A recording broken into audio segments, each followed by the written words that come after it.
லஞ்ச்லாம் ரெடியா சாப்பிடலாமா? லஞ்ச்லாம் ரெடி, இலை கூட கழுவி கொண்டு வந்துட்டேன். இன்னைக்கு சண்டே, நம்ம வீட்டில் நான்வெஜ்லாம் கிடையாது. இன்னைக்கு தைப்பூசம்ங்கிறதால ஃபுல்லாக வெஜ் தான் சமைச்சிருக்கோம். முருகருக்கு படைச்சிட்டு நம்ம வீட்டு முருகர் தான் இன்னைக்கு சாப்பிட்றதுக்காக உட்கார்ந்துருக்காரு. அவருக்கு தான் இன்னைக்கு இலை போட்டு சாப்பாடு போட போறோம். அம்பரீஷ் குட்டி உங்ககிட்டலாம் ஒரு விஷயம் சொல்லணுமாங்க, அதுக்காக வந்து உட்கார்ந்துருக்காரு. அது என்ன விஷயம் அப்படிங்கறத நான் லாஸ்ட்ல சொல்றேன். ஃபர்ஸ்ட் வாழை இலையில எப்பவும் போல உப்பு, ஒரே ஒரு பொரியல் தான் பண்ணியிருக்கேன். வாழைக்காய் பொரியல், வெறும் தேங்காய் மட்டும் போட்டு வெங்காயம் தக்காளிலாம் போடாமல் வாழைக்காய் பொரியல் பண்ணியிருக்கேன். அதுக்கப்புறம் கடலைப்பருப்பு வடை, மசால் வடை போட்டிருக்கேன். மசால் வடை தான் இவருக்கு பிடிக்கும், அதனால தான் அதை ஓப்பன் பண்ணும்போதே சாருக்கு பயங்கர சிரிப்பு. சுட சுட சோறு, கேரட், பீன்ஸ், அவரைக்காய்லாம் போட்டு சாம்பார் வச்சுருக்கேன். பாசிப்பருப்பு, ஜவ்வரிசி, வெல்லம்லாம் போட்டு க்ரீமியாக ஒரு பாயசம் பண்ணியிருக்கேன். பாயசம் ஆறுனதால நல்லா கெட்டியாயிடுச்சு.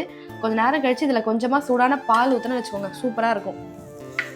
பருப்பு தக்காளி ரசம் பண்ணியிருக்கேன். சாம்பார் வைக்கிற அன்னைக்கெல்லாம் நம்ம வீட்டில் கண்டிப்பாக இந்த பருப்பு தக்காளி ரசம் பண்ணிடுவேன். கடைசியாக அப்பளமும் பொரிச்சு வச்சாச்சு. இந்தா நீ ஒரு அப்பளம் சாப்பிடு.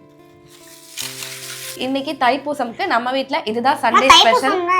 ஒரு நிமிஷம், நீங்க எல்லாம் தைப்பூசம்க்கு சாமி கும்பிட்டீங்களா, என்னெல்லாம் படைச்சிங்க அப்படின்னு கமெண்ட்ல சொல்லுங்க. தைப்பூசம்னா என்ன ஸ்பெஷல், எதுக்காக தைப்பூசம் கொண்டாடுறோம் அப்படின்னா, அசுரர்கள்லாம் தேவர்களை ரொம்பவே கொடுமைப்படுத்தினாங்க. அந்த கொடுமை தாங்க முடியாம தேவர்கள் வந்து சிவன் கிட்டயும் பார்வதி கிட்டயும் வந்து அந்த கஷ்டத்தெல்லாம் சொன்னாங்க. இதை கேட்டதுமே பார்வதி முருகன் கிட்ட ஒரு வேலை கொடுத்து அந்த அசுரர்கள்லாம் போய் வதம் பண்ணிட்டு வா அப்படின்னு அனுப்பி வச்சாங்க. இந்த நாள்ல தான் முருகர் அந்த அசுரர்கள்லாம் வதம் பண்ணாரு. அதனாலதான் நம்ம தைப்பூசம் கொண்டாடுறோம். தைப்பூசம்னு ஏன் பேர் வந்துச்சு அப்படின்னா, தை மாசத்துல வர பூச நட்சத்திரத்துல இது நடந்ததால இதுக்கு தைப்பூசம் அப்படின்னு பேர் வந்துச்சு.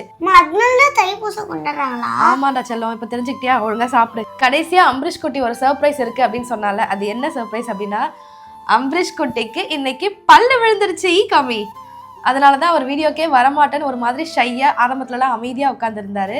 இன்னைக்குதான் அம்பரீஷ் குட்டிக்கு அந்த கை வைக்கூடாது, பல்லு விழுந்துருச்சு. சரி, எல்லாருக்கும் பாய் சொல்லிடு. வாங்க சாப்பிடலாம். ஆமா, சொல்ல மாதிரி பாத்தீங்களா? வாங்க சாப்பிடலாம். பாய்.